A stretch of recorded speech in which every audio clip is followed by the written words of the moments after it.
First and foremost, want to give all praise, honor, and glory to Yahweh, Bahashem, Yahweh Shah, Bahashem, Wakwakadash. Double, so I can double honor to the apostles and elders of great millstone who teach well and taught us this truth. Salutation to the elect, the hopeful elect. Salutation and shalom to the Akims, preaching the truth and sincerity. Present your bodies as a living sacrifice. Shalom to the few sisters listening and learning in silence. Mashiach from the camp Children of the Light. Back at you with another one. When I was pulling this lesson up, Satan tried to get in the way, so I want to see if he's still doing his thing. All right, so this is the Apocrypha KJV that I use online. And when I sat down to do the lesson, I couldn't pull it up. But I said, I'm not going to let Satan discourage me. So I got my phone right here. I'm going to pull it up. And, if you got your book in front of you, we're going to go to 1st Ezra, chapter 8, verse 61. And from the river, the Reese, we departed the 12th day of the first month, and came to Jerusalem by the mighty hand of our Lord, which was with us. And from the beginning of our journey, the Lord, who is Yahweh, delivered us from every enemy, and so we came to Jerusalem. All right. Now, I was sitting down, getting ready to do what I do. And then, this popped up, but I'm not going to let that be a deterrent. And, that's right. In the ancient world, before, the elders wanted to elect the king, before the elders asked Samuel to choose a king, it was the Lord that went before Israel, before our ancestors, and fought all of their battles for them, right? And that's the same today. That's why we have to continue to trust and believe in Yahweh Bashem Yahweh Shah and have faith, right? Because he's still gonna go before us and fight our battles. That's why during the time of Jacob's trouble, we're gonna get some spiritual comfort. The book of Matthew tells us, at that time, don't worry, because the Spirit will put the words in our mouth.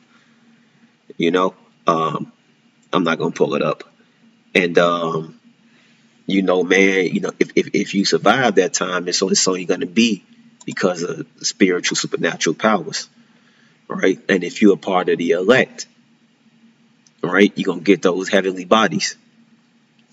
So quick lesson I want to get into in the book of Judges chapter 3. All right. And this is one of my favorite stories. So I'll probably go to one and just jump around a little bit.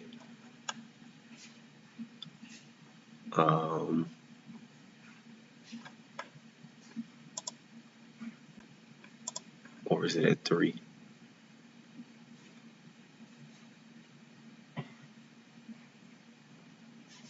Okay, yeah, let's set it up.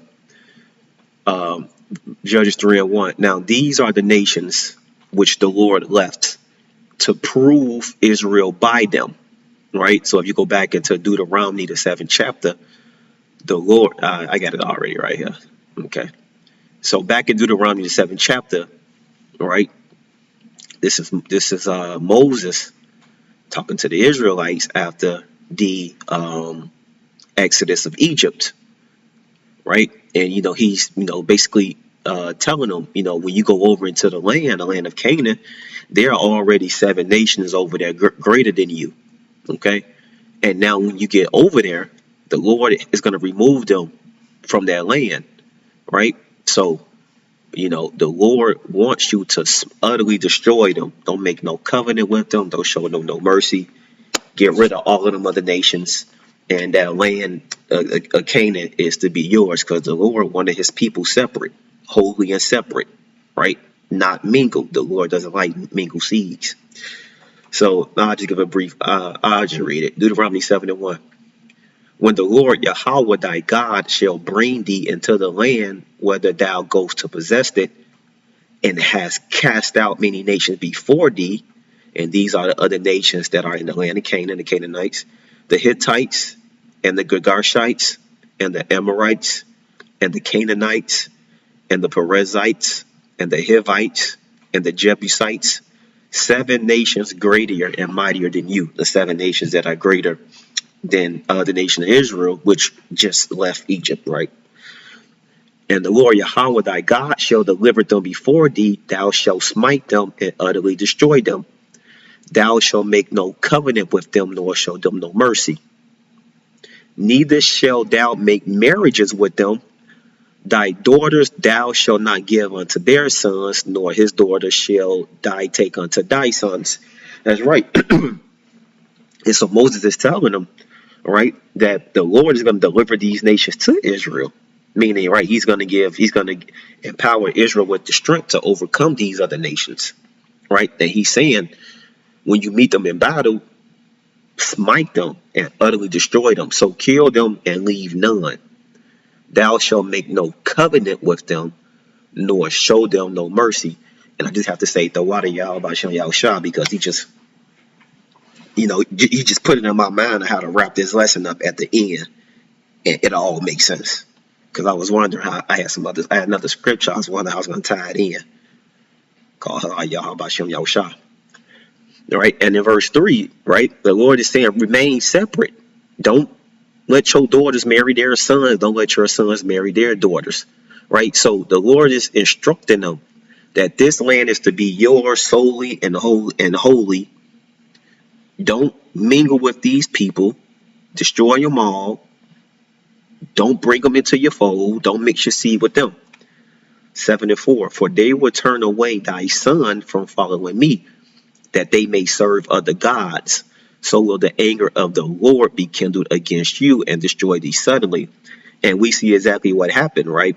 Jumping ahead. Because those other nations were not utterly destroyed, the children of Israel began to commit spiritual fornication. They started to mingle in with their sons and their daughters and learning about the Canaanite gods. So they started to worship them. Now let's jump back to Judges 3. All right, so this is Judges 3. So what happened was that before Joshua died, he did not remove all of the nations that he was instructed to do. Okay.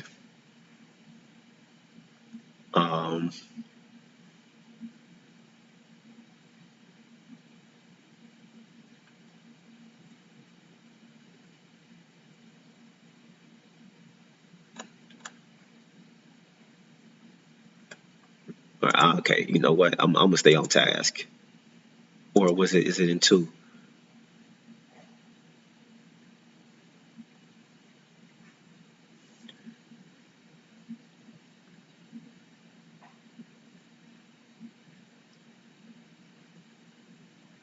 Okay, here we go. So starting at Judges 2 and 6, right? And when Joshua had let the people go, let me start up. Should be thorn in your sides. Okay, here we go. 2 and 1. And the angel of the Lord came up from Gilgal to Bochum and said, I made you to go up out of Egypt, and have brought you unto the land which I swore unto your fathers. And I said, I will never break my covenant with you.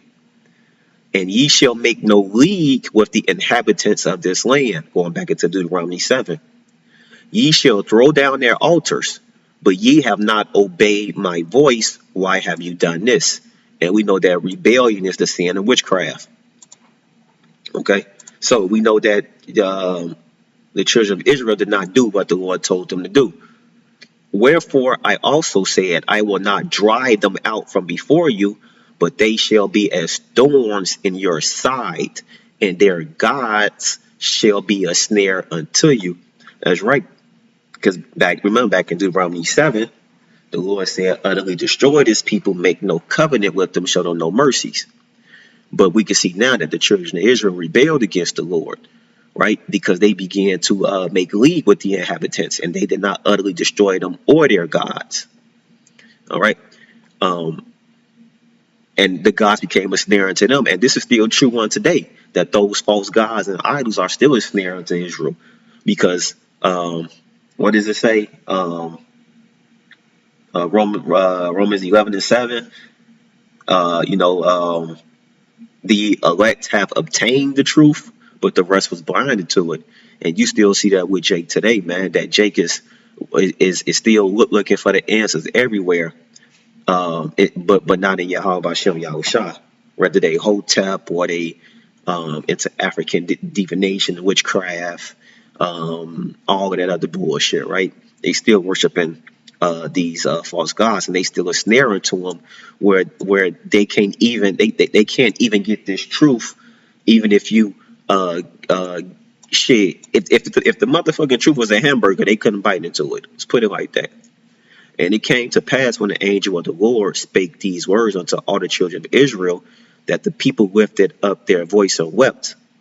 And they called the name of that place Bosham, and they sacrificed there unto the Lord. All right. And now, so when when Joshua died, those nations were still there. So let's go to 3. Okay. Now this is verse 3. Now these are this is Judges 3:1. Now these are the nations which the Lord left to prove Israel by them, meaning to make Israel worthy. So he left the other nations to be a thorn in Israel's side, to make them worthy. Worthy of what? Worthy of him, of his protection, of his mercy. By them, even as many of Israel as had not known all the wars of Canaan. Only that generation of children of Israel might know to teach them war, at the least such as before knew nothing thereof. Namely 5 lords of the Philistines, and all the Canaanites, and the Sidonians, and the Hivites that dwelt in Mount Lebanon, from Mount Baal Hermon unto the entering of Hamath. And they were to prove Israel by them, to know whether they would hearken unto the commandments of the Lord Yahweh, which he commanded by their fathers by the hand of Moses. Going back into Deuteronomy 7.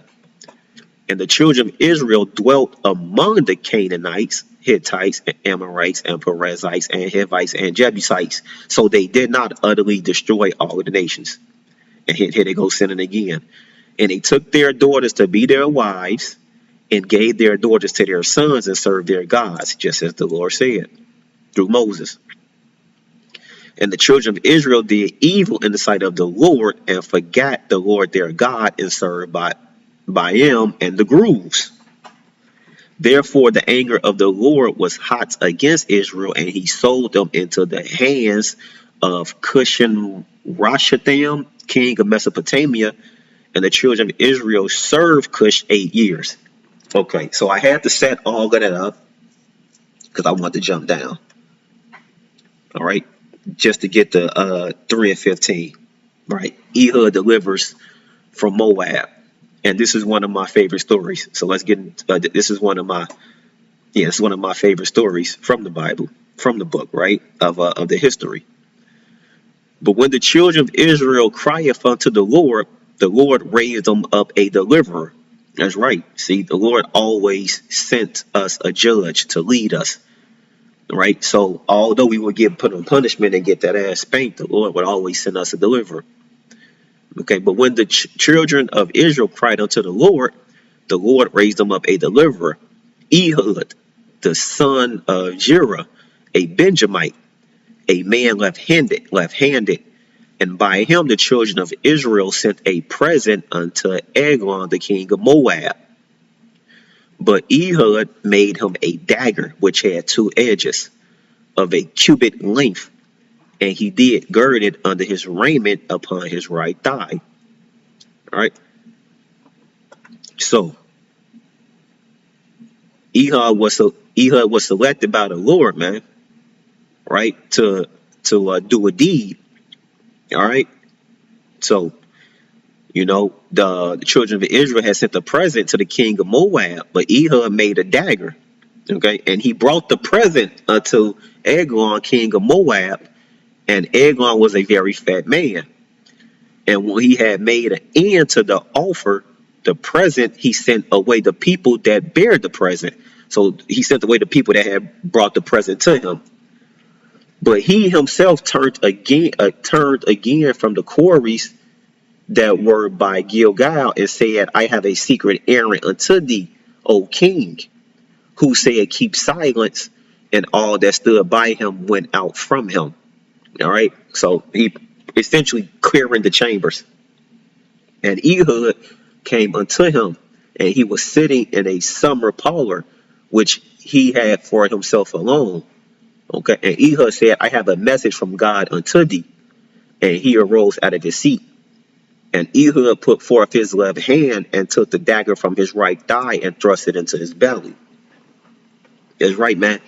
The Lord chose Ehud, who was an Israelite from the tribe of Benjamin, to kill the king of Moab, because the king of Moab was oppressing the Israelites and ruling over them, right? And so when the children of Israel cried unto the Lord heard it and raised him up, right? He elected Ehud for this purpose, man, to kill this king.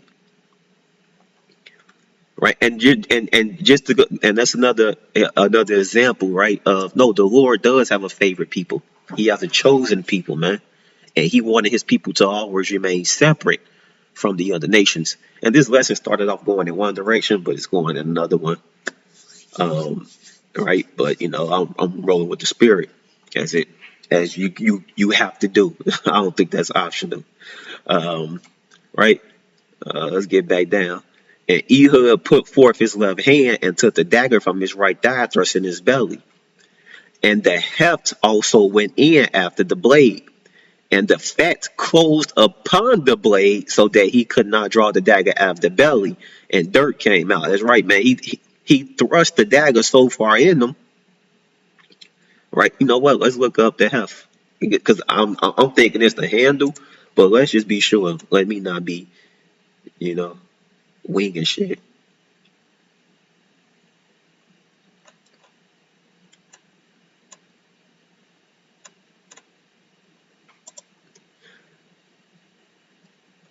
Hilt. Yep. Okay, hilt. Hilt of a sword, handle of a knife, the shank. Let's see what that. Let's look that up too. Heft. Let's see images. Okay, heft. All right, so this looks like this is the heft. So then this would be the dagger. This would be the hilt. Let's do heft dagger. We gotta get a rep. Okay, so assuming that, right, the dagger looked something like this or like this, but because he had to be able to conceal it in his thigh. So he shoved the knife so deep into him that the heft went in, and then the Lord made the fat around it close, man, so he couldn't pull it out. Well, you know what? Let me not say that, because maybe he put it in so deep, and then because he was so fat, the forced this to close around him. All right, so I'll say that instead. So what was I? Let me get back. All right. So now we got that in our minds, right, of what's going on. And the heft also went in after the blade, so he stuffed it in deep. And the fat closed upon the blade, so that he could not draw the dagger out of his belly, and the dirt came out. Then Ehud went forth through the porch and shut the doors of the parlor upon him and locked them. When he was gone out, his servants came. And when they saw that, behold, the doors of the parlor were locked. They said, surely he covered his feet in the summer chamber. And they tarried till they were ashamed. And behold, he opened not the doors of the parlor. Therefore they took a key and opened them. And behold, their Lord was fallen down dead on the earth. And Ehud escaped while they tarried and passed beyond the quarries and escaped unto Seraph. Yeah, man.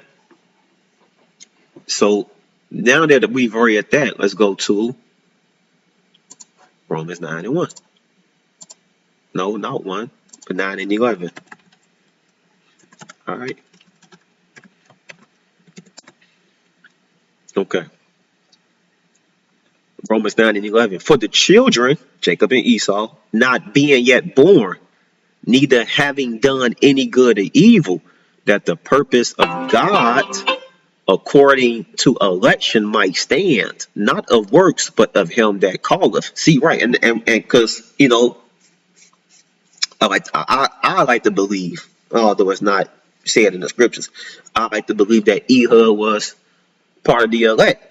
He was a judge, right, and the Lord raised him up to do a deed and to deliver the children of Israel from the hands, right, of this Moabite king. So if you a Moabite or if you somebody in the world, oh, he killed the king, he was wrong, he took a life, and he's wrong. Okay. And it was said unto her, the elder shall serve the younger. As it is written, Jacob have I loved, but Esau have I hated. What shall we say then? Is there unrighteousness with God? God forbid. Right. So is there unrighteousness with God that he chose Ehud for the purpose of killing the Moabite king? God forbid. No. Right. So is there, and why did he choose Ehud? We don't know. Right. But it wasn't of works, but it was of him that calleth. Who was he that calleth? The Lord, man, the Father, Yahweh, he calleth. He called Ehud to a purpose. Same thing he did with Jonah. There was nothing Jonah could do to escape that calling. He had to go and prophesy over Nineveh. There was nothing he could do. So, that's one of my favorite stories, of our history. And it's one of my favorite examples of there is no unrighteousness with the Lord. He's going to raise up whoever he wants to raise up for his purpose to carry out his task. Right. And so that's the lesson. I'm going to say shalom until next time. Kwam Yasharala.